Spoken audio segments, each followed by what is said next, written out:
नमस्कार, स्वागत आहे तुमचे आमच्या चॅनलमध्ये। आवाज महामुंबईचा, शोध बातमीचा, कौल मनाचा। चला तर मग आमचे चॅनल शेअर करा, लाईक करा आणि सबस्क्राइब करा। धन्यवाद। घर मोठं असण्यापेक्षा मन मोठं असलं पाहिजे। नामदार भरतशेठ गोगावले। लोकांच्या प्रेमामुळे मी आज 4 वेळा आमदार व नामदार झालो। नामदार भरतशेठ गोगावले यांचे प्रतिपादन। लोकांच्या प्रेमामुळे आज मी 4 वेळा आमदार व नामदार झालो आहे। घर मोठे असण्यापेक्षा मन मोठं असलं पाहिजे। माणूस मोठा झाला तरी त्याने जमिनीवर चाललं पाहिजे, हवेत चालणारा पडतो। आम्ही गरिबांचे शेठ आहोत। सरपंच ते आमदार व नामदार झालो, पण कधीही सत्तेची हवा डोक्यात जाऊ दिली नाही। लोकांबरोबर राहूनच जनतेची कामे केली, त्यामुळे चौथ्यांदा आमदार होऊन चौकार मारला आहे। नियत आणि नीतिमत्ता चांगली पाहिजे तर कुणीही तुम्हाला हरवू शकत नाही, असे प्रतिपादन रोजगार हमी योजना ओळखपादन खारभूमी विकास कॅबिनेट मंत्री भरतशेठ गोगावले यांनी केले। रायगड जिल्हा कबड्डी असोसिएशनच्या मान्यतेने जय भवानी वाशी, वर्सोवाई वाशी व वैकुंठदादा पाटील मित्रमंडळ यांच्या संयुक्त विद्यमाने रायगड जिल्हा अजिंक्यपद व प्रौढ गट पुरुष व महिला जिल्हा निवड चाचणी स्पर्धेचे आयोजन वाशीवाडा रोडजवळील छत्रपती संभाजी महाराज मैदानावर करण्यात आले।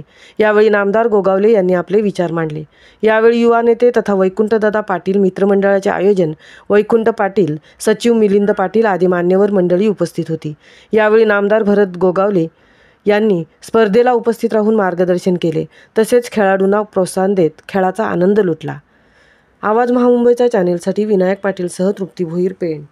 एक सामान्य शेतकऱ्याचा मुलगा सह्याद्रीच्या कडाकापाऱ्यामध्ये असणाऱ्या एका पिंपळवाडी गावामध्ये आमचा जन्म झाला।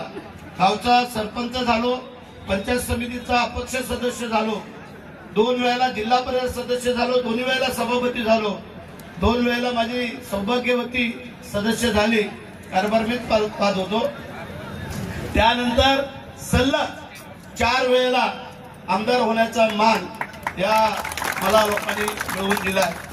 असं काय वेळेला लोकांनी सांगितलं होतं की 3 नंतर चौथ्या वेळेला होत नाही महाडचा आमदार, कारण प्रभाकरमुळे 3 वेळा झाले, नानासाहेब पूर्वे 3 वेळा झाले, पण भरत शेठने रेकॉर्ड तोडला आणि असा उत्तुंग चौकार मारला की तो झेलच त्यांना सापडला नाही। आणि म्हणून म्हणजे आज मी नामदार आहे। मी नेहमी लोकांना सांगत आलेलो आहे, माणूस किती मोठा झाला तरी त्याने जमिनीवर चालायचं असतं। जो हवेत चालायला गेला तो पडला समजायचा। आम्ही सांगितलं, आम्ही आमदार असो, नामदार असो, मंत्री असो किंवा संत्री असो, परंतु आपण जमिनीवर चालायचं आणि सामान्य माणसाला डोळ्यासमोर ठेवायचंय। आम्हाला शेठ बोलतात असं कडा हातात आहे म्हणून कोणी देव जाऊ नका, म्हणजे मनाचा दिलदारपणा लागतो। काय सांगितलंय, घर मोठं असण्यापेक्षा माणसाचं मन मोठं असावं लागतं।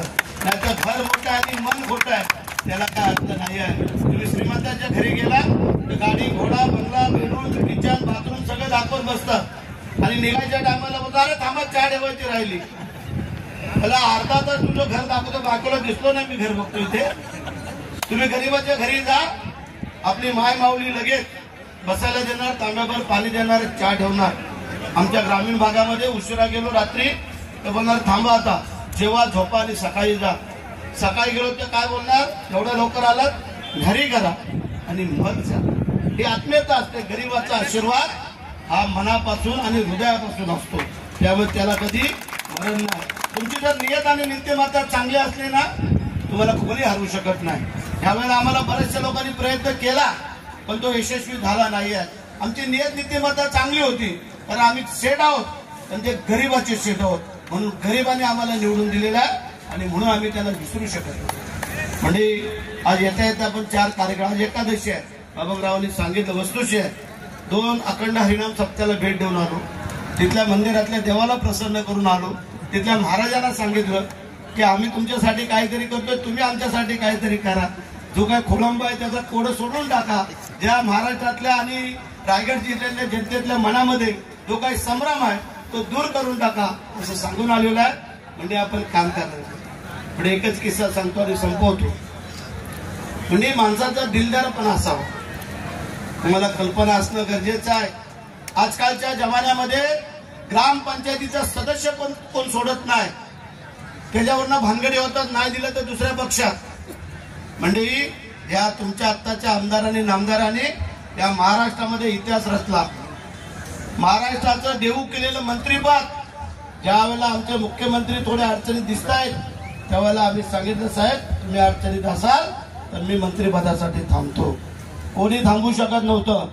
त्यावेळेला थांबलो.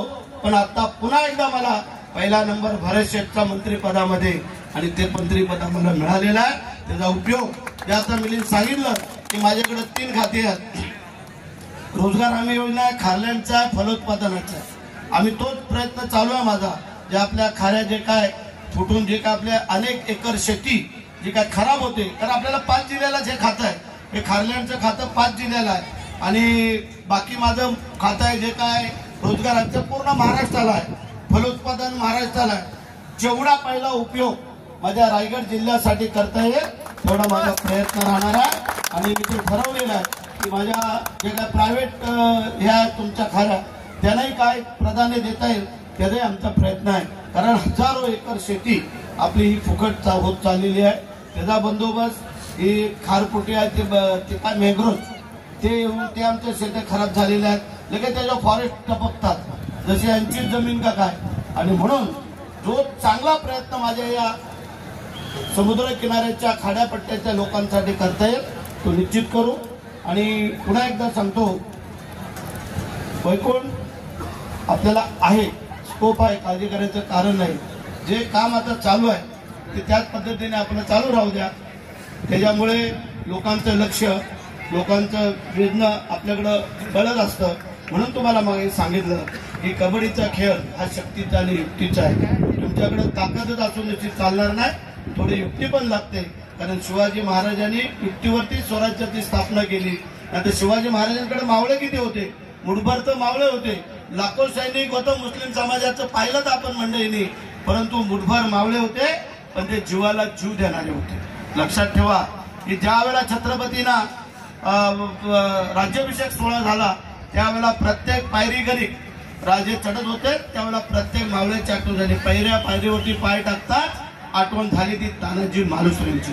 दुसऱ्या पायरीवर पाय टाकताना आठवण झाली बाजीप्रभू देशपांडेंची. तिसऱ्या पायरीवर आठवण झाली मुरारबाजींची. चौथ्या पायरीवरती आठवण झाली जीवा महाल्याची. आणि 5व्या पायरीवर पाय टाकताना आठवण झाली शिवा काशीची. हे जर नसते तर हा राजे छत्रपती झाले नसते. म्हणून एकच सांगतो, ज्ञानेश्वर माऊली नंतर जिवंत समाधी घेणं नाही आहे, तुकाराम महाराजांनंतर वैकुंठ गमन नाही आहे आणि शिवाजी महाराजांनंतर छत्रपती होणं नाही आहे. जय हिंद, जय महाराष्ट्र, वंदे मातरम.